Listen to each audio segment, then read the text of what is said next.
សួស្តីបងប្អូនទាំងអស់គ្នាយើងជួបគ្នាទៀតហើយយើងនឹងបន្តមេរៀនប្រភេទបន្តទៀតចាវីដេអូមុនខ្ញុំបានបង្ហាញពីរបៀប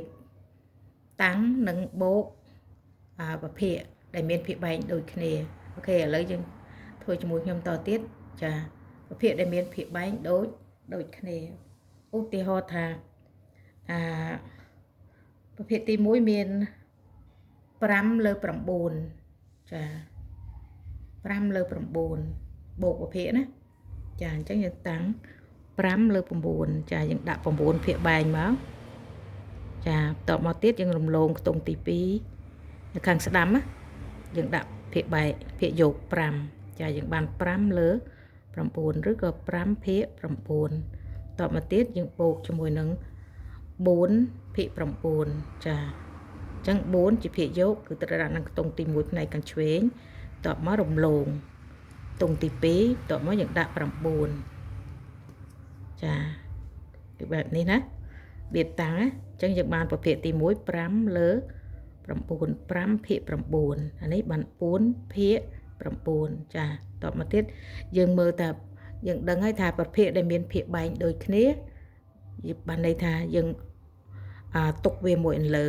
អញ្ចឹងយើងបូកតែភាគយកទេយើងត្រូវយកភាគយកបូកនឹងភាគយកអញ្ចឹងយើងបានភាគយកទី1 5ភាគយកទី2 4អញ្ចឹងយើងយក4ទៅបូកនឹង5ចា4បូកនឹង5យើងបាន9ចាតបមកទៀតយើងរុញក្រោមកម្មផ្នែកក្រោមណា1 2 3 4នេះ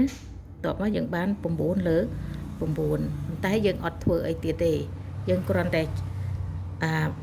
បូកទេយើងអត់តន់ធ្វើអីទៀតទេខ្ញុំអត់តន់ប្រាប់ទេណាតែអានេះយើង9លើ9នេះបានន័យថាវាស្មើហើយភាគបែងនិងភាគយកកាលណាភាគយក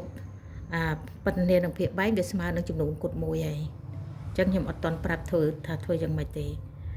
អូខេអញ្ចឹងខ្ញុំគ្រាន់តែប្រាប់វិធីបូកកាលណាភាគបែងដូចគ្នាគឺធ្វើបែបហ្នឹងភាគបែងគឺនៅតែរសារទុកដដែលយើងបូកតែភាគយកនិងភាគយកគឺការគណនានៅលើក្បាច់គឺបែបហ្នឹងចា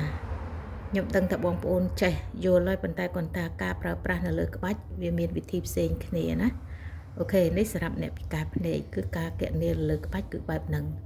អូខេអរគុណច្រើនជួបគ្នាវីដេអូក្រោយទៀត